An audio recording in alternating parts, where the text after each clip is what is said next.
भी है तो समझ बच्चा है फिर ऑटिज्म में लेना है तो दे ऑटिज्म से जो फिर सिटी में जब जब असेसमेंट तो भी है हाई डिमांड चाहिए हम सुनने हम भी फिर हम बना है हाई बना से ऑटिज्म में ना है तो ना ये kan hai itu kok itu bagi assessment में so itu ये तो भी आने तो मान लीजिए कैसे अतः demanding से तो ये ने बदलता है अदू review अतः review हाई ने बदलता है तो है बच्चों की सॉफ्टवेयर का दी इन है डिमांड कर रहा का ये नहीं तो कैसे तो भी आने तो हम हमारी दशा हो जाए हाई नीड तो भी मतुम का तो लेती है तो अदू accessibility तो जो सुविधा आने sekarang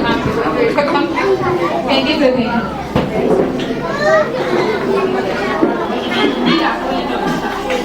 Nomor deh manipulasi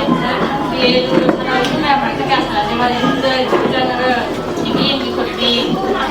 Cina mari main main. Apa masih apa ni? Aku nak pergi banyak itu kita pergi sebab saya đâu phải nó muốn được người này nó không được vậy câu là thật luôn rồi khôngอยากได้เลยฉันเอาเลยอะไรแต่เนี่ยมันก็มันอะไรดีไอ้ทางใช้ไอ้ทางถ้าเราพิมพ์ได้จะมีประเด็นกันอยู่เนี่ยไอ้ทางว่าเราตัวเองแต่ถ้ามันจะ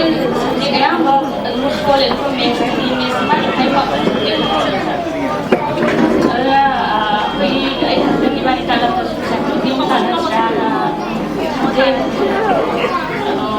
sana tak ada sebenarnya kan belakang kan ada berapa tu tapi tu kalau di mana ada problem tu ni masa cuma pai juga dia okey school je pun betul makai macam tu nai makai macam larang nak rest tu jauh tinggi boleh ada pun waktu pun waktu saya pun kayu tapi ibu pun juga tak le sendiri mah orang ini kan belum kami kerja sampai ibu pun ibu sekarang tak bersih kan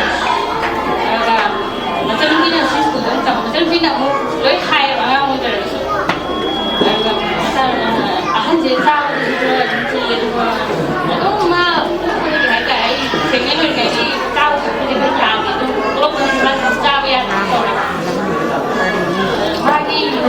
banyak cara kayak banyak cara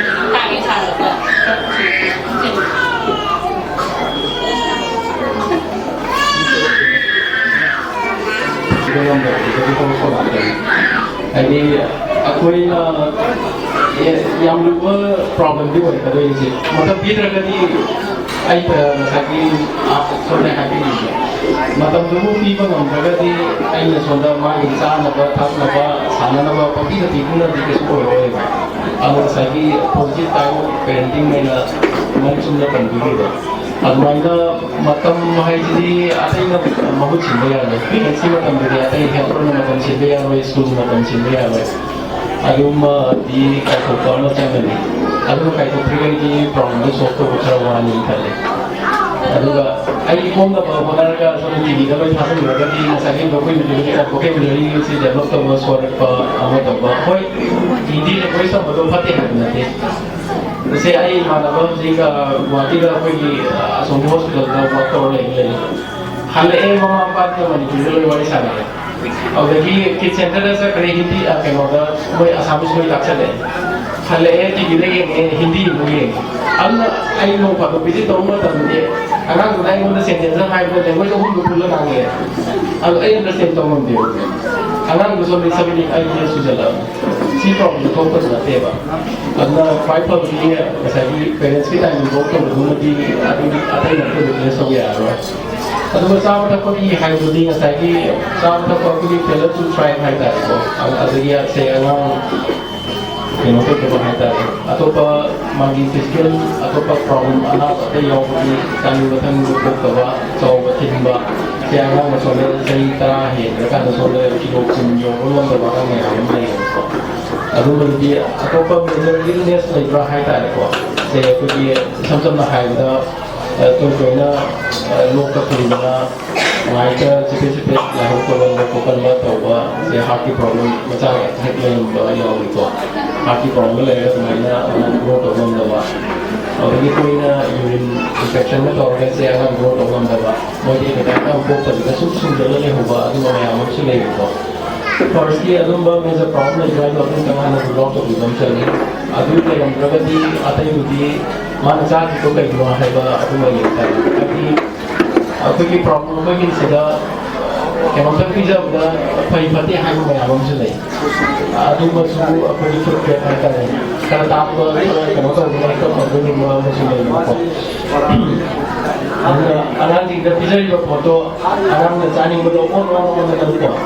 ꯁꯦ ꯅꯨꯡꯇꯤꯒꯤ ꯑꯩꯈꯣꯏ ꯃꯁꯨꯃꯥꯏ ꯅꯨꯡꯇꯤꯒꯤ ꯀꯔꯤ ꯉꯥ ꯅꯨꯡꯇꯤꯒꯤ ꯆꯥꯕꯗ ꯁꯦꯀꯦꯟ ꯗꯦꯗ ꯑꯗꯨꯝ ꯍꯣꯏ ꯀꯩꯅꯣ ꯑꯩꯈꯣꯏ ꯆꯥꯅꯤꯡꯉꯤꯁꯤꯡ ꯑꯗꯨꯒ ꯑꯗꯨꯒꯤ ꯑꯉꯥꯡꯁꯤꯡꯗꯤ ꯑꯉꯥꯡ ꯐꯤꯗꯤꯡ ꯇꯧꯕ ꯍꯥꯏꯕꯁꯤ ꯍꯥꯏꯇꯥꯔꯦ ꯑꯉꯥꯡ ꯈꯔ ꯆꯥꯀꯟꯕ ꯐꯤꯗ ꯀꯥꯡꯕꯨꯗꯤ ꯑꯗꯨꯅ ꯑꯣꯟꯅ ꯑꯗꯨꯝ ꯈꯔ ꯌꯦꯡꯉꯒ ꯑꯗꯨꯝ ꯁꯦꯝꯗꯣꯛꯄ ꯌꯥꯅꯤ ꯈꯜꯂꯦ ꯐꯦꯛꯇꯔ ꯑꯃ ꯉꯁꯥꯏ ꯋꯥꯔꯤ ꯁꯥꯈꯤꯕꯗꯣ ꯑꯗꯨꯃꯥꯏꯅ ꯄꯦꯔꯦꯟꯁ ꯉꯥꯛꯇꯅ ꯌꯥꯗꯕ ꯃꯤ ꯎꯅꯕ ꯁꯤ ꯑꯩꯈꯣই ꯃꯃꯥ ꯃꯄꯥꯅ ꯁꯦꯟꯅꯔꯤꯁꯦ ꯅꯣꯡ ꯐꯥꯗꯣꯛ ꯑꯩꯈꯣꯏ ꯒꯦꯗꯔꯤꯡ ꯑꯃꯗ ꯄꯨꯊꯣꯛꯄ ꯃꯇꯝꯗ ꯑꯇꯣꯞꯄ ꯄꯦꯔꯦꯟꯁꯀꯤ ꯑꯉꯥꯡ ꯂꯥꯛꯄ ꯃꯇꯝꯗ ꯑꯇꯩꯅ ꯐꯖꯅ ꯋꯦꯜ ꯏꯟꯇ꯭ꯔꯣꯗ꯭ꯌꯨꯁ ꯇꯧꯔꯛꯀꯅꯤ hello my name is so and so ꯑꯗꯨꯃꯥꯏꯅ ꯁꯨꯝ ꯏꯟꯇ꯭ꯔꯣ ꯇꯧꯔꯀꯥꯟꯗ ꯑꯩ ꯑꯉꯥꯡꯅ ꯍꯦꯛꯇ ꯑꯩꯈꯣꯏ ꯄꯤꯖꯤ ꯄꯥꯏꯔꯒ ꯃꯅꯤꯡꯗ ꯂꯣꯠꯄꯤ ꯑꯉꯥꯡꯁꯨ ꯑꯗꯨꯝ ꯌꯥꯎꯔꯛꯀꯅꯦꯕ ꯑꯗꯨꯅ ꯑꯗꯨꯝꯕꯗꯨꯗꯤ ꯏꯟꯇꯔꯦꯛꯁꯟꯒꯤ ꯇꯥꯏꯝꯗꯨ ꯑꯉꯥꯡꯗ ꯈꯔ ꯇꯧꯍꯟꯕ ꯑꯃ ꯆꯪꯉꯤ ꯁꯣꯁꯤꯌꯦꯜ ꯒꯦꯗꯔꯤꯡ ꯈꯔ ꯇꯧꯍꯟꯕ ꯑꯃ ꯆꯪꯉꯤ ꯍꯣꯏ ꯃꯌꯥꯝ ꯄꯨꯟꯕꯒꯤ ꯏꯇꯤꯀꯦꯠ ꯑꯗꯨ ꯑꯗꯥꯗꯨꯗꯤ ꯈꯔ ꯇꯥꯛꯄꯤꯕ ꯇꯥꯔꯦꯅꯦꯀꯣ ꯑꯗꯨꯗꯤ ꯈꯔ ꯏꯟꯚꯣꯜቭ ꯇꯧꯍꯟꯕ ꯑꯃ ꯆꯪꯉꯤ ꯁꯦ ꯉꯁꯤ ꯃꯥꯅ ꯁꯣꯝꯗ ꯑꯣꯟꯁꯤꯜꯂꯒ ꯇꯤꯚꯤ ꯌꯦꯡꯕꯒꯤ ꯃꯍꯨꯠꯇ ꯅꯣꯡ ꯐꯥꯗꯣꯛ ꯉꯁꯤꯗꯤ ꯂꯥꯛꯑꯣ ꯀꯩꯅꯣꯝꯇ ꯄꯥꯔꯛꯇ ꯆꯠꯂꯒ ꯉꯥꯏꯍꯥꯛ ꯀꯣꯏꯅꯤ ꯃꯌꯥꯝꯅ ꯀꯃꯥꯏꯅ ꯍꯥꯎꯒ ꯑꯗ ꯆꯤꯜꯗ꯭ꯔꯦꯟ ꯑꯥꯔ ꯕꯤꯍꯦꯚꯤꯡ ꯑꯗꯩ ꯀꯃꯥꯏꯅ ꯁꯣꯁꯤꯌꯦꯜ ꯏꯟꯇꯔꯦꯛꯁꯟ ꯀꯃꯥꯏꯅ ꯇꯧꯅꯤ ꯑꯗꯨꯝꯕ ꯈꯔ ꯇꯥꯏꯝ ꯈꯔ ꯑꯉꯥꯡꯒ ꯈꯔ ꯁ꯭ꯄꯦꯟ ꯇꯧꯕꯤꯔꯒ ꯉꯁꯥꯏꯒꯤ ꯑꯉꯥꯡ ꯂꯣꯟꯂꯤ ꯑꯣꯏꯅ ꯇꯨꯃꯤꯟꯅꯒ ꯇꯥꯁꯜꯂ ꯂꯩꯕꯗꯨꯗꯤ ꯀꯔꯦꯛ ꯇꯧꯕ ꯌꯥꯅꯤ ꯈꯜꯂꯦ ꯍꯧꯖꯤꯛꯇꯤ Thank you, sir. ꯃꯥꯅ ꯈꯜꯂꯛꯇꯕ ꯋꯥꯈꯜꯗꯣ ꯌꯥꯝ ꯈꯟꯖꯟꯒꯟꯕ ꯍꯥꯏꯗꯤ ꯃꯤꯑꯣꯏꯕꯁꯦ ꯀꯃꯥꯏꯅ ꯁꯥꯔꯛꯏꯅꯣ ꯀꯥꯏꯅ ꯑꯗꯨꯒꯨꯝꯕ ꯌꯥꯝ ꯍꯪꯒꯜꯂꯦꯕ ꯄꯔꯁꯟꯁꯦ ꯑꯗꯩ ꯈꯤꯇꯪ ꯅꯨꯡꯉꯥꯏꯈꯤꯗ꯭ꯔꯒꯅ ꯃꯪ ꯃꯍꯥꯗꯦ ꯆꯣꯏꯔꯣꯟꯒꯨꯝꯕ ꯀꯩꯒꯨꯝꯕꯒ ꯇꯧꯒꯟꯕ ꯑꯗꯨꯅ ꯁꯤ ꯀꯃꯥꯏꯅ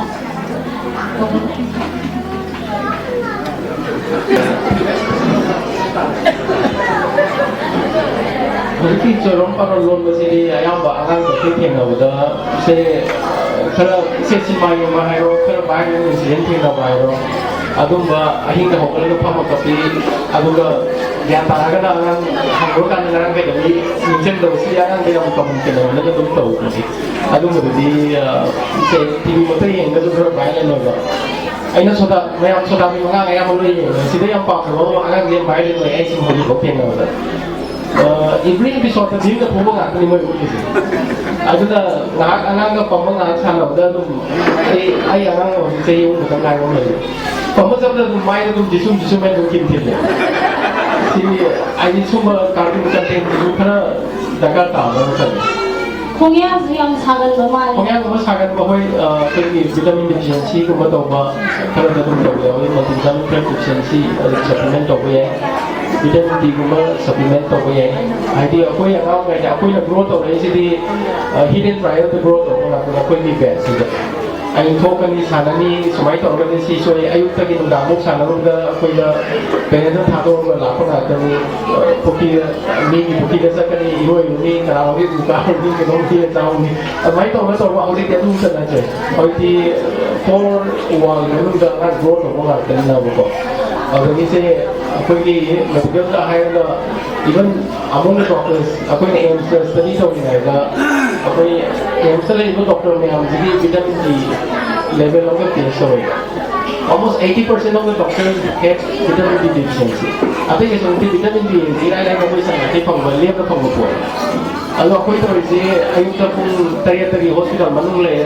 normal laga pakai dah 36 hours kita normal laga mau makan hal.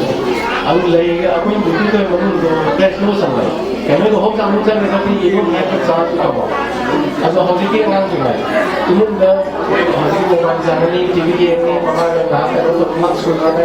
Sekolah ni lah hospital sekolah almost space level sekolah ni yang lagi. Kalau manung tu sana nak kerja alam tu kita ni deficiency aku nak cakap kepada aku saya 5-10 years umur vitamin D vitamin D je aku supplement tu jadi apa ada tu outdoor growth aku ni jadi mandatory ni aku yang for 6 months aku vitamin D dua supplement tu jadi dah deficiency outdoor ni bukan ni aku makan supplementation tersangat kali Baiklah, Ustaz kita pernah memahami, adul matunda minute ꯃꯉꯥ ꯃꯇꯨꯡꯗ ꯑꯃꯨꯛ ꯍꯪꯕꯁꯤꯗ ꯃꯥꯁꯦ ꯍꯧꯖꯤꯛꯀꯤ ꯄꯥꯔꯥꯁꯤ ꯀꯥꯎꯕ ꯍꯥꯏꯇꯥꯔꯦ ꯑꯗꯣ ꯃꯁꯤ ꯀꯔꯤ ꯄ꯭ꯔꯣꯕ꯭ꯂꯦꯝꯒꯨꯝꯕ ꯀꯃꯥꯏꯅ ꯇꯧꯕꯅꯣ ꯑꯗꯨꯒ ꯑꯃꯅ ꯑꯩꯈꯣꯏꯒꯤ ꯃꯥꯁꯦ ꯍꯧꯖꯤꯛ ꯆꯍꯤ 12 ꯁꯨꯔꯕ ꯑꯉꯥꯡꯁꯦ ꯀꯔꯤ ꯇꯨꯝꯕ ꯀꯥꯟꯗ ꯃꯥꯒꯤ ꯌꯨꯔꯤꯟꯁꯦ ꯑꯗꯨꯝ ꯇꯧꯁꯟꯕ ꯍꯥꯏꯇꯥꯔꯦ ꯑꯗꯨꯒꯤ ꯄꯣꯠꯇꯨꯃꯒ ꯀꯔꯤ ꯗꯣꯛꯇꯔꯗ ꯂꯥꯛꯑꯒ ꯀꯔꯤ ꯇꯥꯟꯅꯕ ꯌꯥꯔꯒꯦ ꯑꯗꯨꯝ ꯅꯤꯡꯊꯤꯅ ꯃꯐꯝꯗꯒꯤ ꯑꯗꯨꯝ ꯑꯟꯁꯔ ꯑꯗꯨꯒꯤ ꯃꯇꯨꯡꯗ ꯍꯪꯉꯨꯕꯗꯅ ꯍꯦꯛꯇ ꯍꯧꯔꯛꯄ ꯑꯗꯨꯒꯤ ꯄ꯭ꯔꯣꯕ꯭ꯂꯦꯝꯁꯨ ꯈꯛꯇꯅ ꯂꯩꯔꯤꯁꯦ ꯑꯗꯨ ꯅꯠꯇꯕꯤꯗ ꯑꯇꯩ ꯑꯇꯣꯞꯄ ꯁꯃꯁ꯭ꯌꯥꯗꯤ ꯂꯩꯕ꯭ꯔꯥ ꯀꯥꯎꯒꯟꯕ ꯈꯛꯇꯔꯥ ꯃꯥꯁꯦ ꯑꯗꯨꯒ ꯖꯤꯕ꯭ꯔꯠꯀꯤ ꯑꯣꯏꯅꯗꯤ ꯆꯍꯤꯗꯤ ꯀꯌా ꯁꯨꯔꯦ ꯆꯍꯤ 12 ꯁꯨꯔꯦ ꯆꯍꯤ 11 ꯇꯔꯥꯃꯒ ꯀꯥꯎꯒꯟꯕ ꯀꯤꯁꯨ ꯈꯔ ꯀꯤꯒꯟꯕ ꯑꯗꯨꯒ ꯑꯩꯈꯣꯏ ꯈꯔ ꯀꯥꯎꯒꯟꯕ ꯍꯥꯏꯗꯤ ꯁꯣꯝꯗ ꯇꯥꯔꯁꯨ ꯈꯔ ꯀꯤꯕ ꯐꯤꯕꯝꯗ ꯑꯗꯨꯝ ꯇꯧꯕ ꯍꯥꯏꯇꯥꯔꯦ ꯑꯣꯀꯦ ꯑꯗꯨ ꯑꯩꯈꯣꯏꯅ ꯑꯃꯔꯣꯝꯗ ꯑꯃꯨꯛ ꯌꯦꯡꯕ ꯌꯥꯏꯑꯕꯀꯣ ꯑꯗꯨꯗ ADHD ꯑꯅ ꯍꯥꯏꯕ ꯑꯃ ꯂꯩꯌꯦꯅ ꯍꯥꯏꯕꯁꯦ attention deficit hyper activity disorder ꯍꯥꯏꯕꯁꯦ ꯁꯤꯒꯤꯁꯤꯗꯤ ꯂꯩꯕ꯭ꯔꯥ ꯅꯠꯇ꯭ꯔꯒ ꯂꯩꯇꯕ꯭ꯔꯥ ꯍꯥꯏꯕꯗꯨꯃ ꯌꯦꯡꯊꯣꯛꯄ ꯌꯥꯏ ꯀꯩꯒꯤꯅꯣ ꯍꯥꯏꯕꯗꯤ ꯃꯁꯤ ꯆꯍꯤ 7ꯀꯤ ꯃꯇꯨꯡꯗ ꯑꯩꯈꯣꯏꯅ ꯑꯉꯥꯡꯁꯦ ꯅꯥꯏ ꯅꯠꯇ꯭ꯔꯒ ꯅꯥꯗꯦ ꯍꯥꯏꯕ ꯌꯥꯏ ꯆꯍꯤ 7ꯀꯤ ꯑꯉꯥꯡ ꯍꯥꯏꯇꯥꯔꯦ ꯆꯍꯤ 7 ꯁꯨꯔꯕ ꯑꯉꯥꯡꯁꯤꯡꯒꯤ ꯑꯗꯨꯅ ꯃꯥꯗꯤ ꯑꯣꯜꯔꯦꯗꯤ ꯆꯍꯤ 12 ꯁꯨꯔꯦꯗꯅꯀꯣ ꯑꯗꯨꯗꯨꯅ ꯃꯗꯨꯒꯤꯗꯨꯃ ꯍꯥꯏꯐꯦꯠꯇꯪ ꯌꯦꯡꯊꯣꯛꯄꯤꯕ ꯌꯥꯔꯦ ꯍꯥꯏꯕꯗꯤ ꯀꯥꯎꯒꯟꯕꯁꯦ ꯑꯦꯇꯦꯟꯁꯟ ꯗꯦꯐꯤꯁꯤꯠ ꯍꯥꯏꯄꯔ ꯑꯦꯛꯇꯤꯚꯤꯇꯤ ꯗꯤꯁꯑꯣꯔꯗꯔꯒꯤ ꯑꯆꯧꯕ ꯁꯤꯝꯇꯝꯁ ꯑꯃꯅꯦꯕꯀꯣ ꯑꯗꯨꯗꯨꯅ ꯃꯗꯨ ꯂꯩ ꯑꯅ ꯍꯥꯏꯔꯒꯗꯤ ꯍꯤꯗꯥꯛ ꯆꯥꯗꯣꯏꯅꯤ ꯑꯗꯨꯒ ꯑꯩꯈꯣꯏꯅ ꯄꯦꯔꯦꯟꯇꯦꯜ ꯀꯥꯎꯟꯁꯤꯂꯤꯡ ꯑꯅ ꯇꯣꯉꯥꯟꯅ ADHDꯗ ꯅꯥꯔꯤꯕ ꯃꯤꯑꯣꯏꯁꯤꯡꯒꯤ ꯃꯃꯥꯗ ꯃꯄꯥꯗ ꯄꯤꯒꯗꯧꯕ ꯀꯥꯎꯟꯁꯤꯂꯤꯡ ꯈꯔ ꯂꯩꯌꯦꯕ ꯑꯗꯨꯒꯤꯗꯨꯃ ꯑꯃꯨꯛ ꯄꯤꯕ ꯌꯥꯔꯦ ꯑꯇꯩ ꯑꯇꯣꯞꯄ ꯈꯔꯅ ꯃꯁꯥꯗ ꯄꯤꯕ ꯌꯥꯕ ꯑꯩꯈꯣꯏꯒꯤ ꯀꯣꯒꯅꯤꯇꯤꯚ ꯔꯤꯇ꯭ꯔꯦꯅꯤꯡ ꯍꯥꯏꯅ ꯑꯃ ꯂꯩꯔꯤꯕꯀꯣ ꯑꯗꯨꯒꯨꯝꯕ ꯃꯌꯥꯝꯗꯨꯁꯨ ꯃꯉꯣꯟꯗ ꯄꯤꯕ ꯌꯥꯅꯤ ꯑꯗꯨꯒ ꯀꯔꯤꯒꯨꯝꯕ ꯀꯩꯝꯇ ꯄ꯭ꯔꯣꯕ꯭ꯂꯦꯝ ꯂꯩꯇ꯭ꯔꯦꯅ ꯍꯥꯏꯇꯥꯔꯒꯗꯤ ꯃꯉꯣꯟꯗ ꯉꯁꯥꯏ ꯀꯥꯎꯒꯟꯕꯗꯨꯒꯁꯨ ꯄ꯭ꯔꯣꯕ꯭ꯂꯦꯝ ꯑꯃꯅꯤꯅ ꯑꯩꯈꯣꯏꯅ ꯂꯧꯔꯔꯣꯏꯕꯀꯣ ꯑꯗꯨꯗꯤ ꯔꯤꯄꯤꯇꯤꯁꯟ ꯇꯧꯔꯒ ꯑꯃꯨꯛ ꯐꯔꯛꯄꯁꯨ ꯌꯥꯕꯒꯤ ꯆꯥꯟꯁ ꯑꯗꯨꯝ ꯂꯩꯗꯣꯏꯅꯦ ꯑꯗꯩ ꯑꯅꯤꯁꯨꯕꯗꯨꯅ ꯉꯁꯥꯏꯒꯤ ꯃꯄꯥꯟ ꯊꯣꯛꯆꯟꯕ ꯍꯥꯏꯕ ꯍꯧꯖꯤꯛꯀꯤ ꯏꯆꯥꯅꯨꯄꯥꯁꯤꯃꯛꯅ ꯅꯠꯇ꯭ꯔꯒ ꯍꯧꯖꯤꯛꯀꯤ ꯍꯥꯏꯔꯤꯕ ꯆꯍꯤ 12 ꯁꯨꯕꯁꯤ ꯑꯗꯨ ꯅꯨꯡꯇꯤꯒꯤ ꯑꯅꯝꯕꯅ ꯑꯗꯨꯝ ꯇꯧꯔꯕ꯭ꯔꯥ ꯃꯥꯁꯦ ꯑꯩꯈꯣꯏꯒꯤ ꯅꯨꯃꯤꯠ ꯈꯨꯗꯤꯡꯒꯤ ꯇꯧꯋꯦ ꯍꯥꯏꯇꯥꯔꯦ ꯅꯨꯃꯤꯠ ꯑꯗꯣ ꯈꯨꯗꯤꯡꯒꯤ ꯅꯣꯡ ꯐꯥꯗꯣꯛꯀ ꯇꯧꯗꯕꯁꯨ ꯌꯥꯎꯋꯦ ꯑꯗꯨꯒ ꯑꯌꯥꯝꯕ ꯃꯇꯝꯗꯗꯤ ꯇꯧꯋꯦ ꯍꯥꯏꯇꯥꯔꯦ ꯑꯌꯥꯝꯕ ꯃꯇꯝꯗꯗꯤ ꯑꯗꯨ ꯑꯣꯏꯔꯒꯗꯤ ꯃꯗꯨ ꯄ꯭ꯔꯣꯕ꯭ꯂꯦꯝ ꯑꯃ ꯑꯣꯏꯔꯦꯕꯀꯣ ꯁꯤꯕꯨ ꯑꯩꯈꯣꯏꯅ ꯃꯗꯨ ꯀꯩꯁꯨ ꯀꯥꯏꯗꯦ ꯍꯥꯏꯅ ꯂꯧꯕ ꯌꯥꯏꯑꯕ ꯑꯗꯨꯕꯨ ꯃꯥꯅ ꯆꯍꯤ 19 ꯁꯨꯔꯀꯥꯟꯗ ꯉꯁꯥꯏꯒꯤ ꯍꯥꯏꯔꯤꯕ ꯕꯦꯠ ꯃꯦꯇꯤꯡꯁꯦ ꯇꯧꯔꯦ ꯍꯥꯏꯅ ꯍꯥꯏꯇꯥꯔꯒꯗꯤ ꯃꯗꯨ ꯄ꯭ꯔꯣꯕ꯭ꯂꯦꯝ ꯑꯃ ꯑꯣꯏꯔꯦ ꯑꯗꯨꯅ ꯃꯗꯨ ꯇꯥꯟꯅꯕ ꯑꯃ ꯆꯪꯒꯅꯤ ꯑꯗꯨꯒ ꯑꯃꯨꯛ ꯑꯩꯈꯣꯏꯅ ꯁꯦꯝꯗꯣꯛꯄ ꯌꯥꯏꯑꯕꯀꯣ ꯍꯥꯏꯕꯗꯤ ꯑꯦꯅꯥꯂꯤꯁꯤꯁ ꯃꯇꯧ ꯀꯔꯝꯕ ꯁꯦꯝꯗꯣꯛꯀꯗꯒꯦ ꯍꯥꯏꯕꯒꯤ ꯃꯥꯒꯤ ꯆꯥꯔꯠ ꯈꯔ ꯂꯩꯔꯤꯕ ꯑꯗꯨꯒꯤꯗꯨꯃ ꯑꯩꯈꯣꯏꯅ ꯑꯗꯨꯝ ꯃꯣꯏꯗ ꯑꯗꯨꯝ ꯄꯤꯔꯛꯄ ꯌꯥꯅꯤ ꯑꯗꯨꯒ ꯁꯥꯏꯀꯤꯌꯥꯇ꯭ꯔꯤꯁ ꯑꯃꯁꯨ ꯑꯗꯨꯝ ꯇꯥꯟꯅꯊꯣꯛꯄ ꯌꯥꯏ ꯃꯥꯁꯦ ꯉꯁꯥꯏꯒꯤ ꯑꯩꯈꯣꯏꯅ ꯃꯗ ꯑꯉꯥꯡ ꯍꯥꯟꯅ ꯆꯍꯤ 8 ꯑꯃ ꯁꯨꯔꯛꯄ ꯁ꯭ꯋꯥꯏꯗꯅꯦ ꯍꯣꯡꯄꯥꯗ ꯆꯪꯉꯒ ꯑꯃꯨꯛ ꯌꯦꯡꯉꯨꯔꯦꯕ ꯌꯨꯔꯤꯟ ꯇꯦꯁ ꯇꯧꯅ ꯈꯣꯠꯇꯅ ꯌꯦꯡꯉꯨꯔꯦꯕ ꯑꯗꯨꯒꯤ ꯃꯇꯨꯡꯗ ꯃꯥꯁꯦ ꯑꯗꯨꯁꯨ ꯑꯩꯈꯣꯏꯒꯤ ꯐꯒꯠꯄ ꯉꯝꯗꯕ ꯍꯥꯏꯇꯥꯔꯦ ꯍꯤꯗꯥꯛ ꯄꯤꯔꯛꯄ ꯆꯥꯔꯦ ꯑꯗꯨ ꯐꯒꯠꯄ ꯉꯝꯗꯕ ꯍꯥꯏꯇꯥꯔꯦ ꯑꯗꯣ ꯃꯥꯁꯦ ꯑꯩꯈꯣꯏꯒꯤ ꯈꯔ ꯇꯣꯏꯅ ꯊꯣꯛꯀꯟꯕ ꯍꯥꯏꯇꯥꯔꯦ ꯃꯄꯥꯟ ꯊꯣꯛꯄꯁꯦ ꯑꯗꯨ ꯑꯍꯦꯟꯕ ꯋꯥꯐꯝ ꯍꯧꯖꯤꯛꯀꯤ ꯑꯍꯤꯡꯗ ꯈꯪꯍꯧꯗ ꯏꯁꯤꯡ ꯆꯠꯄꯗꯣ ꯅꯠꯇ꯭ꯔꯒ ꯗꯦ ꯇꯥꯏꯝꯗ ꯀꯃꯥꯏꯅ ꯆꯠꯀꯦ ꯃꯥꯏꯁꯦ ꯗꯦ ꯇꯥꯏꯝꯗ ꯃꯥꯁꯦ ꯑꯩꯈꯣꯏꯒꯤ ꯃꯄꯥꯟꯁꯦ ꯍꯧꯖꯤꯛ ꯊꯣꯛꯑꯒ ꯑꯩꯈꯣꯏꯒꯤ ꯃꯤꯅꯤꯠ 10ꯃꯨꯛꯀꯤ ꯃꯇꯨꯡꯗ ꯑꯃꯨꯛꯁꯨ ꯊꯣꯛꯄ ꯍꯥꯏꯇꯥꯔꯦ ꯏꯁꯝ ꯁꯝꯅ ꯍꯥꯏꯔꯒꯗꯤ ꯑꯉꯥꯡꯒꯤ ꯀꯩꯅꯣꯒꯤ ꯏꯁꯝ ꯁꯝꯅ ꯍꯥꯏꯖꯔꯕꯗ ꯑꯩꯈꯣꯏꯒꯤ ꯏꯁꯤꯡ ꯈꯥꯎꯁꯦ ꯑꯩꯈꯣꯏ ꯁ꯭ꯄꯥꯏꯅꯦꯜ ꯀꯣꯔꯗꯇ ꯀꯟꯇ꯭ꯔꯣꯜ ꯇꯧꯋꯦ ꯁꯦ ꯑꯩꯈꯣꯏ ꯏꯁꯤꯡ ꯈꯥꯎꯁꯦ ꯀꯤꯗꯅꯤꯗꯒꯤ ꯏꯁꯤꯡ ꯈꯔ ꯁꯨꯝ ꯇꯥꯔꯀꯥꯟꯗ ꯁꯨꯝ ꯊꯟꯒꯠꯂꯛꯇꯣꯏꯅꯤ ꯑꯗꯣ ꯃꯥꯏ ꯀꯦꯄꯥꯁꯤꯇꯤ ꯈꯛ ꯂꯩ ꯃꯤ ꯈꯨꯗꯤꯡꯒꯤ ꯀꯦꯄꯥꯁꯤꯇꯤ ꯈꯦꯠꯅꯩ ꯆꯍꯤꯒꯤ ꯃꯇꯨꯡꯏꯟꯅ ꯏꯁꯤꯡ ꯈꯥꯎꯁꯦ ꯒ꯭ꯔꯣ ꯇꯧꯕ ꯑꯗꯨꯒꯤ ꯀꯦꯄꯥꯁꯤꯇꯤ ꯈꯦꯠꯅꯩ ꯃꯥꯏ ꯑꯗꯨꯒꯤ ꯀꯦꯄꯥꯁꯤꯇꯤ ꯌꯧꯔꯀꯥꯟꯗ ꯑꯩꯈꯣꯏꯒꯤ ꯌꯨꯔꯤꯟ ꯏꯁꯤꯡ ꯆꯠꯅꯤꯡꯕꯒꯤ ꯁꯦꯟꯁꯦꯁꯟ ꯑꯃ ꯂꯥꯛꯀꯅꯦꯕ ꯁꯤ sensation ꯂꯥꯛꯄꯁꯤꯗ ꯐꯥꯅꯧ ꯆꯠꯂꯣꯏꯕ sila kawan-kawan control to kaya ito spinal cord sa brain control to kaya se ay yung ising sa ni outside ko to pa yan अभी तारी आई हजरी चलने की मकई हो तो सेपरेट हो कर नहीं ब्रेन अब ना सी की मैकेनिज्म से काय बाम लगे अकोई सब सब ना है अकोई की यंगन सब काय लोग आना का कोई ना मैलो मैलो को सिल काय ना कोई स्पाइनल कोड पोपर ना पान को पोपर ना कर ले अदुम्बा नतर मपान मुतर तो प्रगसु मनुंग स्पाइनल कोड काय का स्पाइनल कोड इसन मनुंग लो मले को दु सोया का कोई स्पाइनल कोड ग्रोथ और फिर ना कर ले सब सब ना है तो कोई न्यूरोजेनिक ब्लैडर को न्यूरोजेनिक ब्लैडर है कोई ब्रेन स्पाइनल कोड ना इसी को कंट्रोल तो सी तो वो हम तना इसी उतार का मचा में तो तो सब ब्रेन का कोई तो हम दबा अदु इतार के कोई हिदा को बचाई इवैल्यूएशन जब कोई आहा बजे से तो ये मोस्ट प्रोबब्ली वो इसी इंफेक्शन लेवल का तो ये कल बजे तो खाता है ये था और था अदुगा इसन सबना अंदर में यात्रा की अकोटी हल्की स्पाइनल कोड प्रॉब्लम है कदुगा कहने तो बहुत सारी न्यूरोजेनिक ब्लैडर होती कंट्रोल तो कम दर्द है कभी हिला ना या तो भी ब्रेन केस yang साथी को फिर तभी तो सर्जरी से हो गया होगा अगर इस सब ना हल्की अपन ओवरएक्टिव ब्लैडर है तो हम ले सर्जरी ना लोग कंट्रोल तो बना तो बहुत हम दर्द बना तब अदु मुझे कोई इसी को हम रिलैक्स हो गया फिर तो होगा तो भी आई अदुगा फिर तुम गाय की इसी सब के पैटर्न में करा मामा पान कर गाय भी है से around 1 to 2 hours before bed इसे उनका आई इसे सब लोग बन गया और इसे बन गया तो मैं कुछ तब रेसिपी को भी बाहर था तुम गाय का इसे को पता चला तो वाला तुम भी बा अदु जब तो बोला मैं मां को रखा अदु सुबह प्रगति माना से रोटी ये को खाई लगे सो मगा इसे जैसे लगा थी अदु मांग से कुछ ड्रामा तो नहीं ना ना ज्ञान ता हो तो होगा इसे को मिल जाना और आया महिला यों को दिया रखा है और तो saya hanya tunggu lagi macam kita pergi macam pergi makan kan lalu tunggu musuh pergi aku jangan terlalu cari masih alasan musuh tapi itu mana pergi tunggu terlalu tunggu baru Soidana masa apa kau pergi aku makan kan lalu aku mati tunggu lagi aku semua kau semua berapa अदु kan kalau kalau तो jadi ya misalnya लोग तब ऐसा तो करता है नहीं अदुगा तुम फल नहीं क्या मना मेडिकेशन जॉब दे फिर हम तो बोलते अदुगी सबकी के मतलब तब ट्रेनिंग करना मारी टाइम टेबल तो मतलब शेड्यूल तो मतलब लगते तो नहीं अदुगा आया हम लोग तो अदर पत्र लगी ब्लडर रिलेक्शन है तब इसी को मतलब रिलेक्शन हो फिर ना को बचा अदु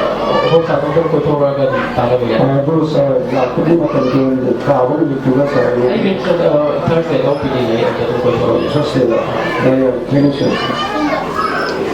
เอาก็ได้ค่ะคุยในส่วนงานสิ่งที่อันนั้นก็ให้มาดูโฟนดีแฮบิตอามาที่ที่บ้านดุมเขาคิดพอได้อันนั้นดุมมวยดุมโฟนดีแฮบิตเซเลดีบ้านโมบายดีแต่ดร.อันนั้นคนจะมีซีคอมมานด์เราเรามาคุยที่โฟนดีที่หลักโฟนดีแล้วก็ซีไซด์เอฟเฟกต์มาอย่างนั้นเลยครับที่คุณนิวส์เพเปอร์ด้าที่อินเทอร์เน็ตมาอย่างที่เห็นอะไรก็แต่ดร.คุณจะคนจะมีซีอันนั้นซีคอมมานด์เราเรามาที่ mind ซีโมบายดีแต่ก็ต้องเรียนรู้ทำสิ่งที่ต้อง first question ที่คนจะมีไซด์เอฟเฟกต์